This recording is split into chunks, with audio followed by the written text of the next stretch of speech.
Isaac news के मुअज़्ज़ज़ नाज़रीन अस्सलामु अलैकुम। मुअज़्ज़ज़ नाज़रीन ग्राम, इससे पहले आप इसकी 20 इक़्सात सुन चुके हैं।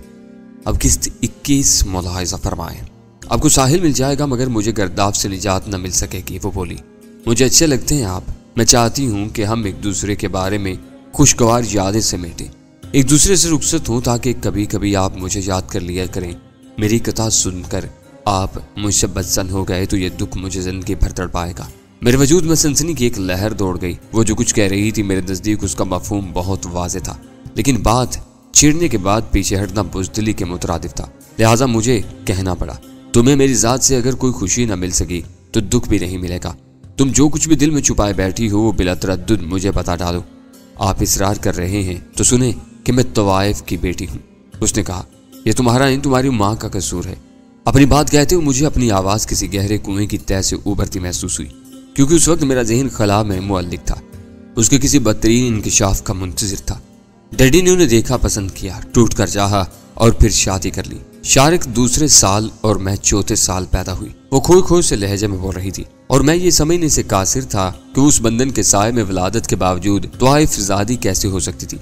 अम्मी ने शादी के बाद अपने माजी से हर तरह से रिश्ता तोड़ लिया, लेकिन वो कुकीन की आदत तर्क न कर सकी। उसका यह इंकशाफ मेरे असाब के लिए किसी बम धमाके से कम नहीं था। बेख्तियार मेरे जहन में उस औरत का तस्वुर उभर आया जो कुकीन खरीदने के लिए शराब बेचती थी। मेरी अपनी रोजी चर्स और फिर हेरोइन के धंधे में लिख दी गई थी। नफ्स की शहजोरियों के बाद मोहब्बत का साया नसीब हुआ तो उन बुनियादों में कुकीन रची हुई नजर आई। उनके इस शौक ने हमारे घर को तबाह कर दिया। कामरान उनके पानदान से कुकीन खाकर बेहोश हुआ था और आज तक होश में ना सका। मुझे अच्छी तरह याद है कि कामरान ने मेरे सामने सफूफ की वो शीशी खाली की थी। मैं 8 बरस की थी, लेकिन मुझे सफूफ की हलाकत खेजी का इल्म नहीं था। उसे डॉक्टरों को दिखाया गया। दो ने किसी नशा आवर चीज का ख्याल जाहिर किया, लेकिन अपना झूठा भरम रखने के लिए मेरी संग दिल माँ ने कामरान की हालत को अचानक दो राज जाहिर कर दिया। उस झूठ ने डॉक्टरों को उलझा दिया। उसकी धीमी आवाज में नफरत की तलखी से मिटाई, जैसे उसके जहन में माजी का हर मंजर सामने फिर से ताज़ा हो गया हो। कामरान का मैदा साफ न किया जा सका और वो हमेशा के लिए पागल हो गया। मुझे बरसों बाद इल्म हुआ कि वो सफूफ क्या था। मेरी माँ आज भी हर वक्त मुंह में कुकीन का पान दबाए रखती है। कामरान सहमत सुकड़ा बंदरों की सी हरकतें करता है, शोर मचाता है तो उसे बेरहमी से मारा जाता है और चंद रोज के लिए एक कमरे में कैद कर दिया जाता है। मैं अम्मी और डैडी को दोनों को ही कामरान की बीमारी का जिम्मेदार समझती हूँ, लेकिन ऐसा मालूम होता है जैसे उनमें से किसी के ज़मीर पर कामरान के बारे में कोई बोझ नहीं है। तुम्हारे डैडी तो असल किस्से से बेखबर ही रहे होंगे। मैंने पुरख्याल लहजे में क्या। उसकी कहानी ने मुझे बेहद मुतासर किया था। मैं मंशियात फरोश था और उसका माजी बिन नशे की धुन में डूबा हुआ था। माँ कुकीन की आदी थी और बड़ा भाई हादसाती तौर पर उस नशे के ज़रिए असर हमेशा के लिए अपना जहनी तवाज़ुन खो चुका था।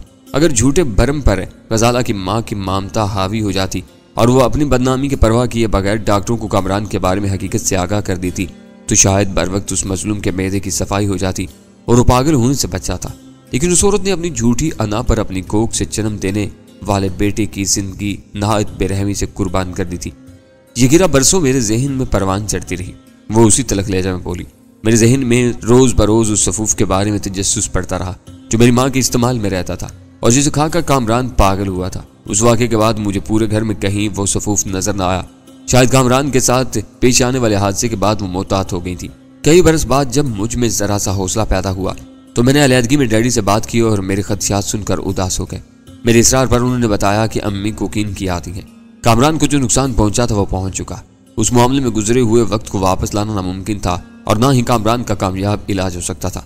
उसे पता चला कि वो पहले से वाकिफ थे, लेकिन अम्मी के सामने कुछ न कह सके। जब माँ ने ही अपनी ममता को कुर्बान कर दिया तो बाप से क्या शिकवा। बाप के दिल में वैसे भी औलाद के लिए मोहब्बत का जज्बा जरा कमजोर ही होता है। बहुत अजीब कहानी है तुम्हारी, मैं झुरझुरी लेकर बोला।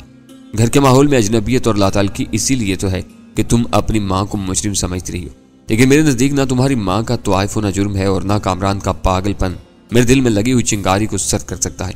हो सकता है इसका इलाज मुमकिन हो, लेकिन मोहब्बत और हमदर्दी के साथ शायद इसकी ज़िंदगी में बेहतरी और तब्दीली आ सके। हम शादी के बाद उसे अपने साथ रखेंगे। तुम यकीन करो कि मैं उसे अपने लिए बोझ नहीं समझूंगा। उसने हैरत और बेएतबारी से मेरी तरफ देखा। यानी आपके नज़दीक मेरी कहानी, मेरा माजी, मेरा माहौल काबिल कबूल है। मैंने क्लिफ्टन के साहिल पर बरसों से वीरान इमारत से जरा दूर पुख्ता सड़क पर एक वीरान गोशे में गाड़ी रोक दी और उस असेबी इमारत पर लगी हुई इक्का दुक्का सर्च लाइट्स के हल्के से इन्हीं काश में उसके चेहरे पर निगाहें जमा कर बोला, तुम्हारा माजी साफ और बेदाग है गजाला। तुमने जो कुछ बताया वो तुम्हारी माँ का माजी है जिसके लिए तुम्हें जिम्मेदार नहीं ठहराया जा सकता। फिर लहजा भर तवक्कुफ के बाद दोबारा बोला, मैं तो समझ रहा था कि तुम अपने माजी की किसी भूल के अजाब में मुबतला हो। मैं तो शायद उसे भी खातर में न लाता। तुमने सच बोलकर मेरे दिल में आग से भड़का दी है। मैं इस बहाने तुम्हें अजनबियत और अदम एतमाद के इस माहौल से निकाल कर खुशी महसूस करूंगा। वो खामोश बैठी रही। दोबारा वो मेरी तरफ मुतवज्जा हुई, लेकिन मुझे मुसलसल अपनी तरफ निगरान देकर खामोशी से सर झुका लिया। मैं तुम्हारे जवाब का मुंतजिर हूँ ग़ज़ाला, मैंने उसे टोका। आप जो कुछ कह रहे हैं वो आज की बातें हैं तनवीर साहब। वो कमज़ोर और शिकस्त खोरदा लहजे में बोली, लेकिन ये परछाइयाँ हर जगह मेरा ताक़ुब करेंगी। मैं अपने दामन से अपनी माँ के माजी का दाग नहीं धो सकती, और ये बात छुपने वाली नहीं है।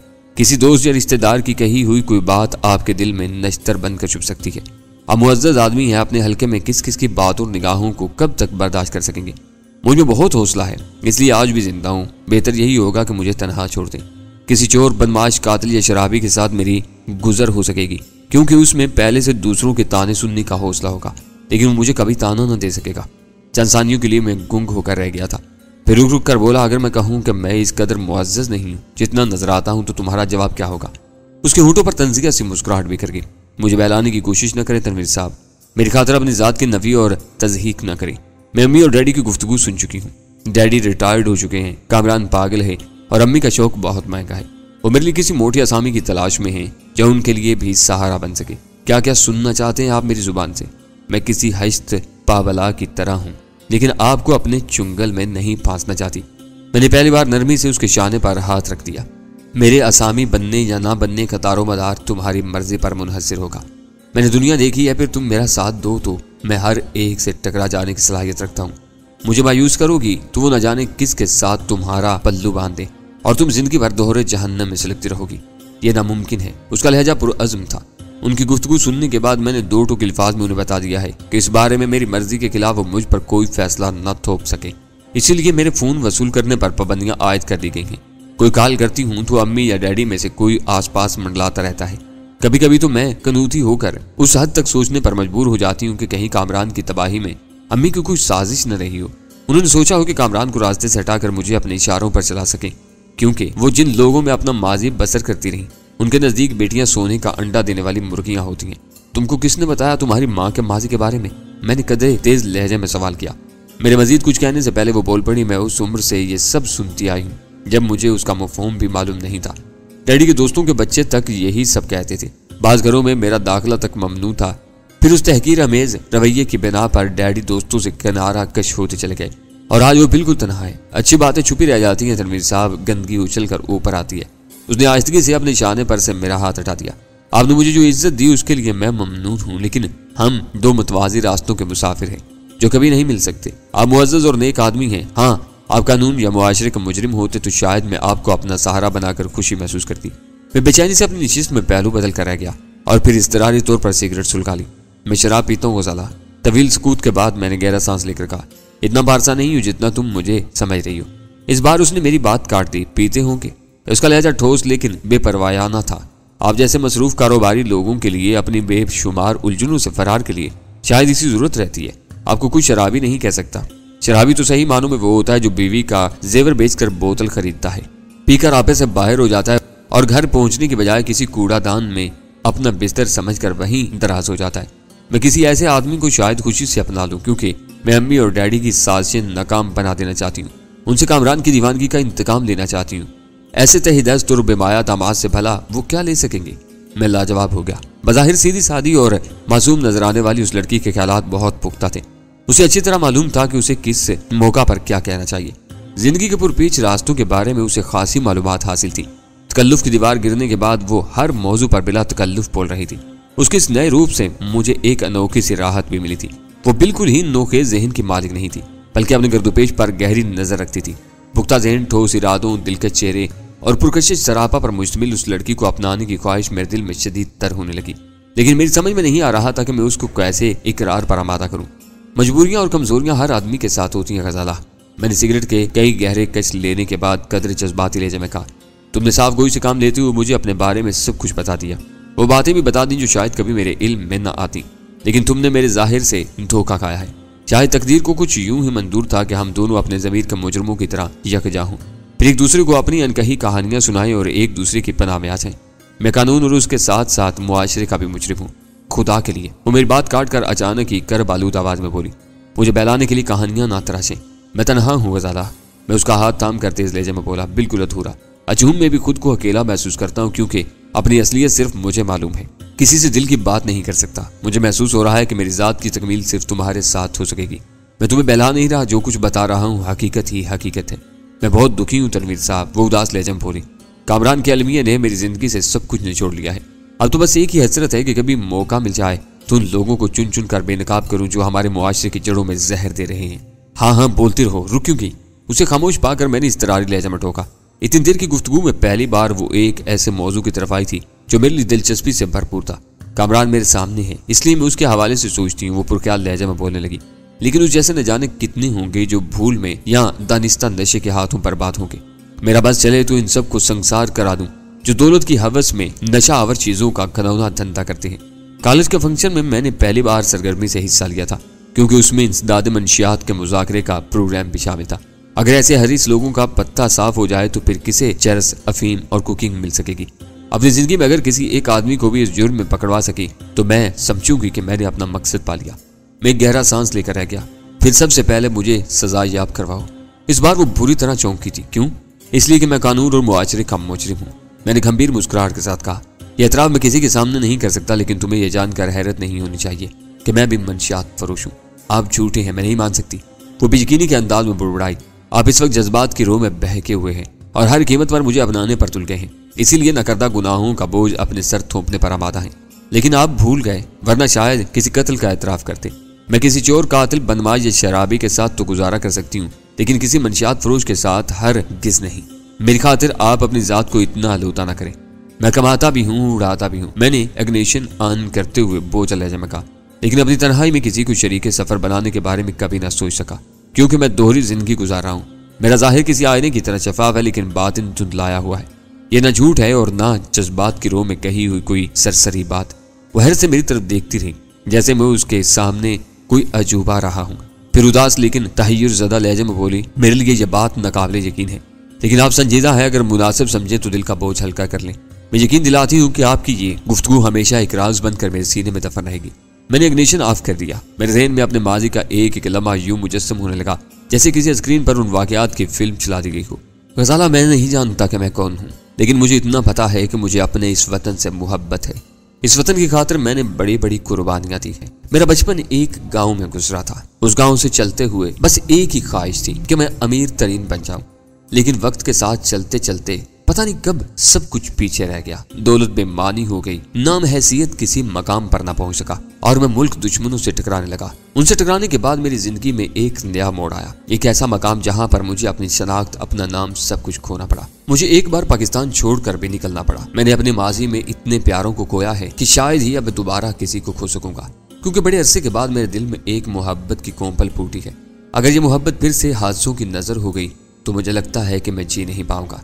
लोगों के सामने जो मेरा माजी है वो मन घड़त है। लोगों को जो मैं सुनाता हूँ वो एक कहानी है। लोगों को ये मालूम नहीं कि तनवीर के पीछे कुछ और नाम भी छुपे हुए हैं। वो एक गांव का रहने वाला मंचला अफजल था जिसने अपनी जिंदगी का एक मकसद बना लिया था। उसे सिर्फ ये याद था कि उसे दौलतमंद अमीर तरीन बनना है, लेकिन उस दौलत की खातिर उसने बड़े बड़े घनौने भी काम किए। उसका माजी इतना दागदार था कि उसे कभी भी इज्जत की रोटी नसीब नहीं हो सकती थी, लेकिन कुदरत मेहरबान थी, उस अफजल से कोई काम लेना चाहती थी। उस अफजल ने अपनी जिंदगी वक्त के बहाव पर छोड़ दी थी। जब मैंने अपना मुल्क छोड़ा उस वक्त मेरी एक मोहब्बत करने वाली, बहुत ही चाहने वाली अजीज दिल हस्ती मुझसे जुदा हो गई थी। इस दुनिया से, इस जहान से मेरा दिल उठ गया था। तमाम कारोबार मैंने वाइंड अप कर दिए थे, लेकिन कुछ मेरे ऐसे जानिसार साथी थे जिन्होंने मुझे यह मशवरा दिया कि मैं अपने तमाम कारोबार उनके हवाले कर दूं। मैंने वो तमाम कारोबार उनके हवाले कर दिए, मगर मैं तुम्हें यह नहीं बताऊंगा कि वो कौन थे, कहाँ हैं, क्योंकि अभी मैं इस काबिल नहीं कि तुम पे इतना एतमाद कर सकूं कि अपनी जिंदगी के तमाम राज तुम्हारे सामने खोल कर रख दूं। हाल ही इतना कहूंगा कि आज मैं जिस मकाम पर हूं मैं भी एक मंशियात फरोश हूं, और मैं मंशियात फरोश क्यों हूं इसके पीछे भी एक बड़ी वजह है जो फिल वक्त अगर मैं तुम्हें समझाने की कोशिश करूंगा तो नहीं समझा पाऊंगा। मैंने इख्तिसार के साथ सारे वाकयात उसे सुना दिए। वह हैरत, सदमे और बेयकीनी के आलम में मेरी कहानी सुनती रही, और जब मैं लाहौर से रवानगी का जिक्र करके खामोश हुआ तो वो फेरी लेकर चौंक पड़ी। यकीन नहीं आता। वो गौर से मेरी तरफ देखती हुई बोली, मैं तो समझती थी कि मेरी जिंदगी सदमों रदम तहफ़्फ़ुज़ का शिकार रही है, दूसरों का माजी ऐसा नहीं हो सकता, लेकिन आप मर्द होते हुए बदतरीन इम्तिहानात से गुजरे हैं। सच है कि जब तक इंसान दूसरों के दुखों की राख न कुरेदे अपनी यादों की चिंगारियों ही में सुलगता रहता है। वो मेरी जिंदगी का पहला बाब था, मैंने भारी लहजा में कहा, जो मुकम्मल शिकस्त पर खत्म हो गया और मैं इंसानियत की आला कदरों को फरामोश करके महज जिंदा रहने की हैवानी ख्वाहिश दिल में लिए कराची चलाया और जराइम के रास्ते पर पड़ गया। बेयकीनी के इस दौर में एक शख्स ने माकूल मुस्तकिल आमदन का सुनहरा ख्वाब दिखाकर मुझे अपने चंगुल में ले लिया और आज तक मैं उसी के लिए काम करता चला रहा हूँ। फर्क सिर्फ इतना है कि पहले मैं चर्स बेचता था, अब हीरोइन का कारोबार चलाता हूँ। तो वो प्लास्टिक फैक्ट्री वो मुजस्सम सवाल बन गई। नाजायज आमदनी के लिए बस एक जायज आर्ट समझ लो उसे। मैंने बोझल मुस्कुराहट के साथ कहा। उसकी दाग बेल भी काले धंधे ही से डाली गई थी और आज वो एक बाएतमाद इदारा है। आप तनहा हैं। जब एक आबरूमंद बुनियाद कायम हो गई है तो मंशियात फरोशी से किनारा कश क्यों नहीं हो जाते? ये तो सबसे बड़ी लानत है। उसके शिकार सिसकते हुए ढांचों की तरह जिंदगी गुजारते हैं। क्या इनके बारे में कभी सोचा है आपने? इतनी शिद्दत के साथ तो नहीं, लेकिन सोचा जरूर है। मैंने कहा, मैं खुद उकता गया हूँ, अलग होना चाहता हूँ, लेकिन अलग नहीं हो सकता। जिस दिन इस इरादे का इजहार कर बैठा, शायद वो मेरी जिंदगी का आखिरी दिन साबित हो, क्योंकि अभी कुछ कड़ियां मेरे सामने नहीं आ सकी। मैं चाहता हूँ कि उन तमाम चीजों का पता लगा लूं और मुमकिन है कि आने वाला वक्त ऐसा ना हो जैसा तुम्हें अब नजर आ रहा है। ओह, वो गहरा सांस लेकर बोली, तो किसी बड़े गिरोह के चक्कर में फंसे हुए आप। मुझे आज तक यही पता नहीं चल सका कि मैं किन लोगों के लिए काम करता हूँ। वो बस आवाज है जिसकी मैं बरसों से तामील करता चला रहा हूँ। नीचे वालों को अच्छी तरह जानता हूँ, ऊपर वालों से लाइल हूँ। वो फिर चौंक पड़ी। चंद सानियों तक बेतबारी से मेरी तरफ देखती रही, फिर बोली, वो एक आवाज है। और आप उस दिन कॉलेज के फंक्शन में एक आवाज ही सुनकर चौंके थे। बल्कि मैं खौफजदा कहूँ तो शायद गलत ना होगा। तो क्या आपको सिकंदर अली की आवाज की बिना पर शुबा हुआ था कि वही आपसे काम लेता रहा है? अब हमारे राज मुश्तरिक हैं, तुम्हारा अंदाजा दुरुस्त है। मैंने आहिस्तगी से कहा, तुम्हारे कॉलेज के फंक्शन में मेरी फैक्ट्री का तहनीती इश्तिहार देखकर वो खाइफ हो गया था कि कहीं मैंने उसकी तकरीर सुनकर उसे पहचान ना लिया हो। उसी शुबे की तस्दीक या तरदीद के लिए उसने एक बहाना तराज कर फंक्शन के बैरूनी शुरका की फरिश्त मुरत्तब करवाई थी और तुमने फरिश्त से मेरा नाम हज़फ करके मुझे एक बहुत बड़ी दुश्वारी से बचा लिया, वरना वो मेरे पीछे लग गया होता। मगर आपने तो हौसला अफजाई के बजाय उसे मेरी गलती करार दिया था। मेरे पैदर पैर इंकशाफात ने उससे परेशान कर दिया था। मुझसे यहाँ तक कहा था कि मैं फहरिस्त में तोसी करवा दूं। मैं धीमे से मुस्कुरा दिया। वो इब्तिदा थी। मैं नहीं चाहता था कि उस मरहले पर तुम्हारे जहन में मेरी तरफ से कोई शुबा पैदा हो। तुसी का मशवरा देने के बाद दूसरी सांस में मैंने तुम्हें उसके मुजम्मरात से आगाह करके रोक भी दिया था। ओ खुदाया, तो उसका मतलब ये है कि सिकंदर अली भेड़ के रूप में भेड़िया है। मैंने उसे दरमियान में ही टोक दिया। मुर्दा लोगों को बुरा नहीं कहते हैं। वो मर गया। वो गैर इरादी तौर पर तकरीबन चीख ही पड़ी। वरीमा यह था कि उस वक्त उस साहिली गोशे की वीरानी में कुछ और इजाफा हो गया था, वरना आसपास से कोई भी उसकी आवाज सुनकर हमारी तरफ मुतवज्जा हो सकता था। आज शाम के अखबारात में उसके कत्ल की खबर मौजूद है। मैंने पुरस्कून लहजे में कहा, किसने कत्ल किया उसे? गजाला की सरसराती हुई तजस्सुस समेज आवाज में खौफ का अंतर पैदा हो गया। कोई और न वार करता तो शायद ये काम मेरे हाथों सर अंजाम पाता। गजाला का रद्द-ए-अमल देखते हुए मैंने उस मरहले पर सच से गुरेज करते हुए बेपरवायाना लहजे में कहा, अगर मेरे लिए उन लोगों से निजात दुश्वार है तो मैं उनमें शामिल रहते हुए उनकी बेखुनी तो कर सकता हूँ। अब तो उसकी जरूरत नहीं रही होगी। उसने अजीब से लहजे में कहा। मैं उसकी खामख्याली पर हंस दिया। सिकंदर अली मेरा सरबराह होने के बावजूद उस बसात का एक छोटा सा मोहरा था।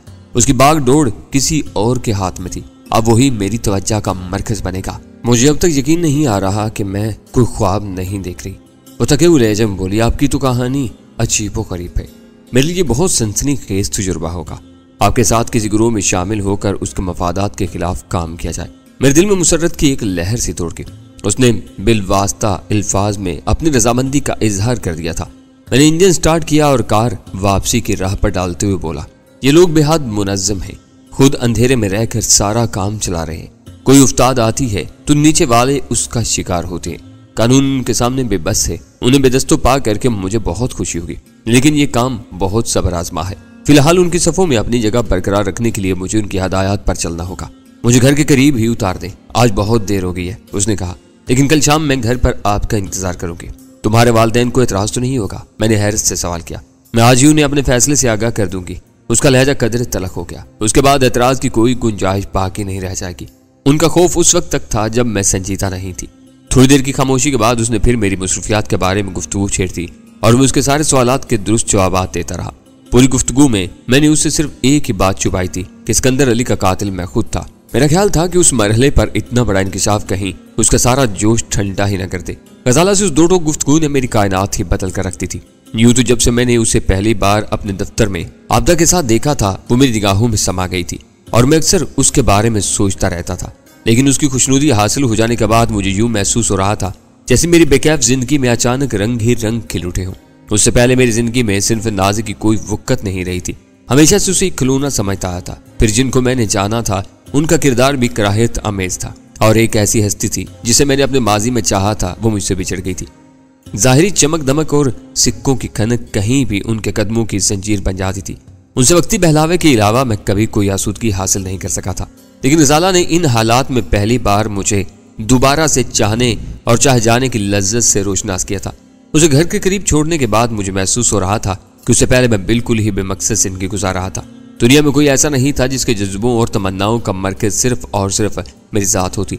लेकिन अब जिंदगी के ये तेवर बदलने वाले थे। खुशी की बात यह थी कि हमारे दरमियान कोई दीवार बाकी नहीं रही थी और शायद वो घर से बाहर भी मेरी सरगर्मियों में हाथ बटाने के लिए पूरी तरह तैयार थी। मैं उस हसीन शाम की यादों में खोया हुआ बिस्तर पर दराज था कि अचानक ट्रांसमीटर रिसीवर पर कॉल सिग्नल मौसूल होने लगा। मैंने ऑपरेटर्स ऑन कर दिया। दूसरी तरफ से C1 अपने सी किंग के मुकर्रा कोड से मुझे पुकार रहा था। D2 receiving, over. मैंने उसकी कॉल सुनने के बाद जवाब दिया। तुम्हें इन चीजों का तरीका इस्तेमाल याद है ना जो जीवा हाउस में तुम्हारी तहवील में दी गई थी? ओवर। उसने सवाल किया। याद है, मैंने जवाब दिया, लेकिन मैं ये नहीं समझ सका कि एक्सरे मशीन का क्या मसरफ होगा। ओवर। वक्त आने पर सब मालूम हो जाएगा। फिलहाल तुम्हें जीवा हाउस पहुंचना है।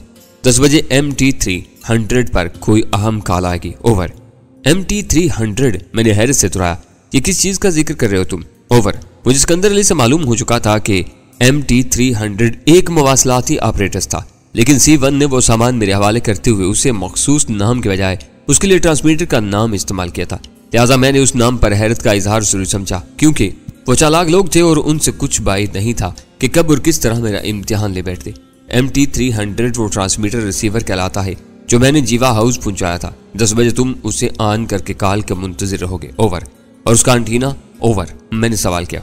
उसका माइक्रोस्कोपिक एंटीना बहुत ताकतवर है, उसके लिए तुम्हें कुछ नहीं करना होगा। ओवर। लेकिन वो कॉल किसकी होगी? मैं उसे किस तरह पहचानूंगा? ओवर। तुम्हारे लिए सिर्फ इतना काफी है कि वो कॉल MT300 पर आएगी।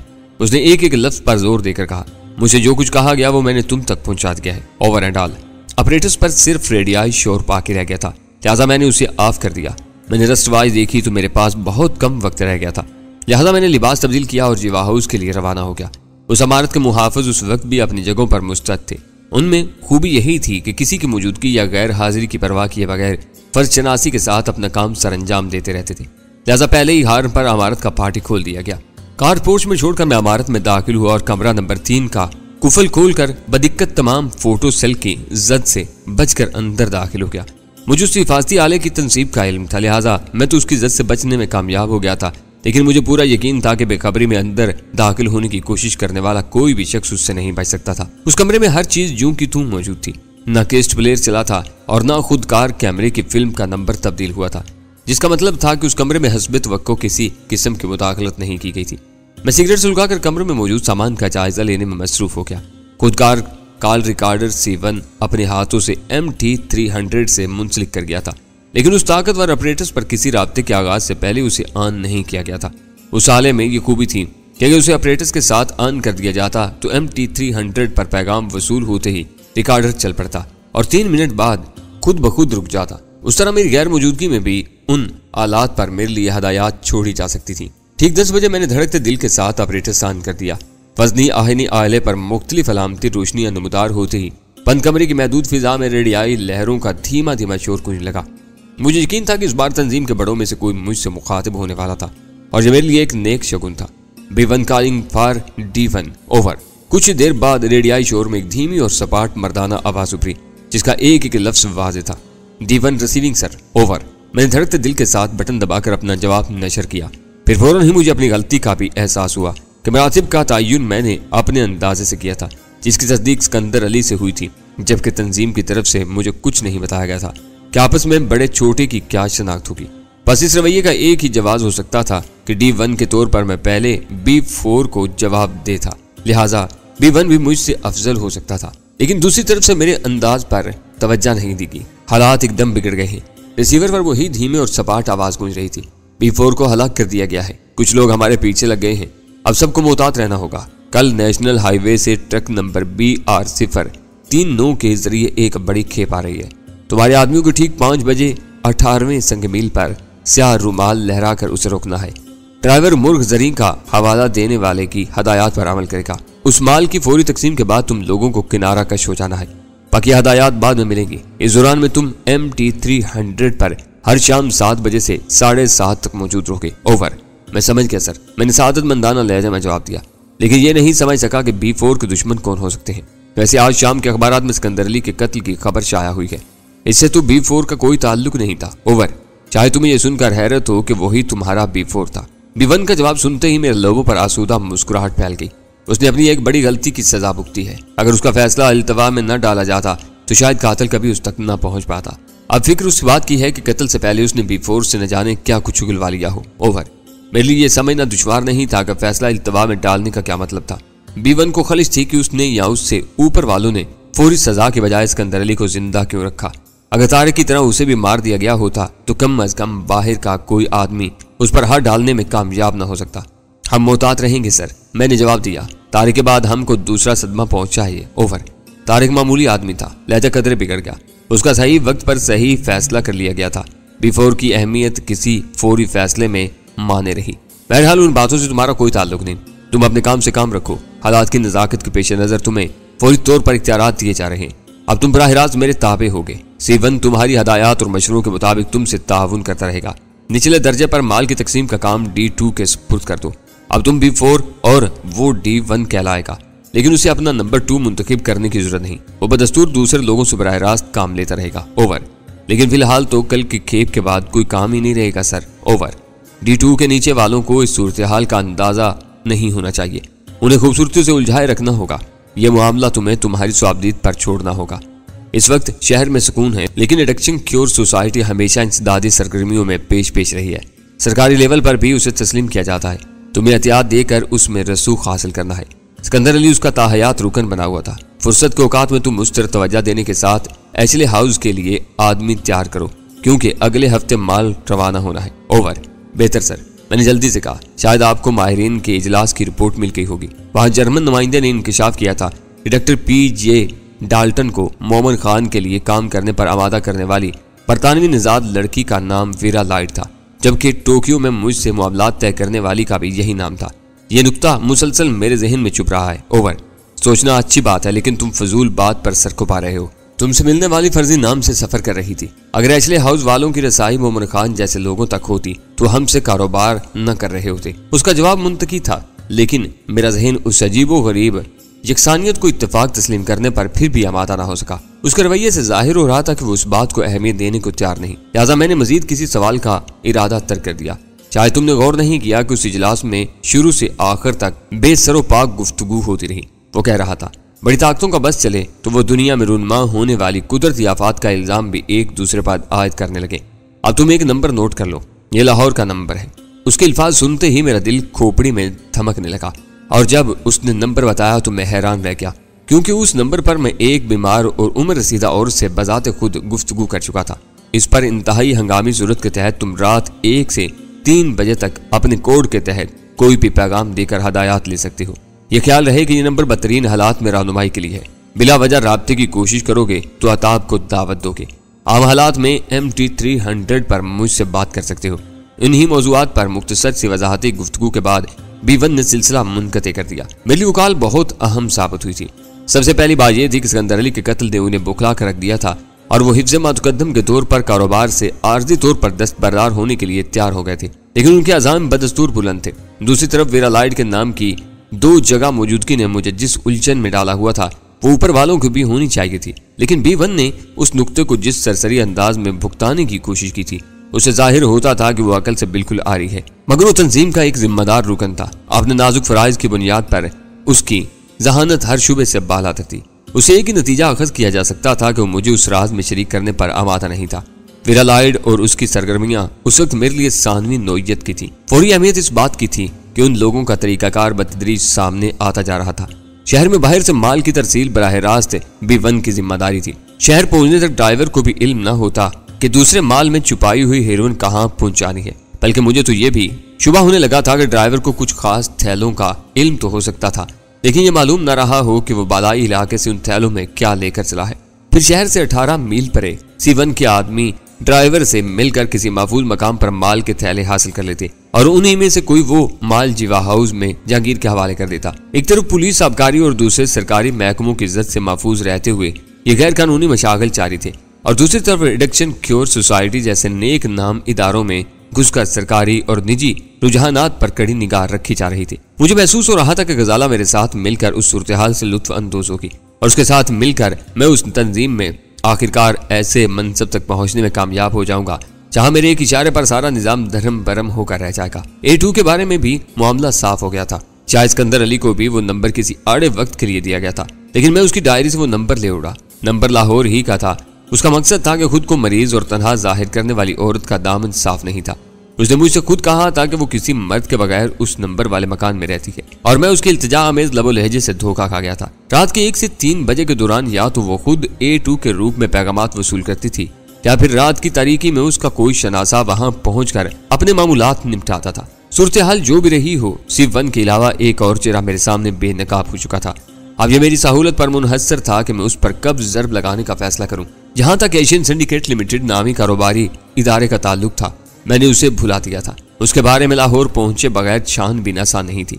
MT300 से मुंसलिक कॉल रिकॉर्डर ऑन करके मैंने वहीं से अपने ऑपरेटर्स पर C1 से राब्ता कायम किया और उसे अगले दिन आने वाले माल के बारे में बताते हुए ये वाजे कर दिया कि माल 10 बजे जीवा हाउस पहुंचाया जाए, क्योंकि जहांगीर से अगली रात 8 बजे से पहले मामूल के मुताबिक राब्ता पैदा करना मुमकिन नहीं था। C1 ने मेरी हदायत बहुत सुकून से सुनी। उसका कोई जवाब ऐसा नहीं था जिसमें बालादस्ती के खात्मे की जुल्लाट पोशीदा होती। ना ही उसने ये जानने की कोशिश की कि मुकर्रर वक्त पर कॉल वसूल कर सका था या नहीं, और अगर बात हुई थी तो उसका मौजू क्या रहा था। उसे बात करने के बाद मैं 3 नंबर कमरे से निकला। मैं अपने ख्यालात की रो में खोया ड्राइंग रूम में पहुंचा तो मेरे कदम जमीन में गड़ कर रह गए, क्योंकि कमरे के वस्त में जीवा हाउस का एक मुहाफिज मुझ पर पिस्तौल ताने खड़ा था। 3 नंबर ममनू इलाका है डैनी साहब, तुम इधर क्यों गए थे? उसने सर्द और लातालुकाना लहजे में सवाल किया। उसे पिस्तौल बर्दस्त देखकर पहले तो मेरी खोपड़ी ही भड़क उठी थी, लेकिन उसका सवाल सुनते ही मेरा गुस्सा उबलने से पहले ठंडा पड़ गया। अगर वो ममनू है तो तुमने अंदर दाखिल होते हुए मुझे रोकने की कोशिश क्यों नहीं की? आकाम सबके लिए है, वो उसी लहजे में बोला। हमें इल्म नहीं था कि तुम खिलाफवर्जी की नीयत लेकर आए थे। मुझे अफसोस है कि अब तुम्हें बाज की आमद तक यहीं हमारी कैद में रहना होगा। मैं पूरी इख्तियार के साथ 3 नंबर में गया था। अपनी गलती का एहसास करते हुए मैं नरम लहजे में कहा, जहांगीर से बात कर लो, तुम्हें खुद ही गलतफहमी का अंदाजा हो जाएगा। हमें उनके घर फोन करने की इजाजत नहीं है, वो सबार लहजे में बोला। दूसरा उसके करीब मशीनी अंदाज में खामोश और साख्त खड़ा हुआ था। मुझे अपनी हमाकत पर ताव आने लगा। अगर मैं C1 का पैगाम मिलते ही जीवा हाउस की तरफ दौड़ लगाने से पहले जहांगीर से बात कर लेता तो वो मुहाफिजों को बाखबर कर देता और यूं सुबकी की नौबत ना आती। मैं बात करता हूँ उससे, मैंने फैसला कुन लहजे में कहा और फोन की तरफ बढ़ गया। नंबर मिलते ही दूसरी तरफ से रिसीवर उठा लिया गया। बोलने वाला जहांगीर खुद था। मैंने बिला किसी तमहीद उसे बता दिया कि मैं इस वक्त जीवा हाउस के कमरा नंबर 3 में दाखिले के जुर्म में मुहाफिजों की हिरासत में हूँ। तुम वहां क्यों घुसे? जहांगीर की आवाज में तशवीश उमड़ आई। वो ममनू इलाका है। गनीमत है कि सलमा इस वक्त लाहौर से आए हुए कुछ मेहमानों के साथ फिल्म देखने गई हुई है, वरना मैं तुमसे खुलकर बात भी न कर पाता। हुक्म की तामील की है मैंने कनखियों से चंद कदम दूर खड़े हुए मुहाफिजों की तरफ देखते हुए कहा, फिर आवाज धीमी करके बोला, तुम चाहो तो तस्दीक भी कर सकती हो, शायद मेरे लिए किसी खतरनाक काम का आगाज हो ही चुका है।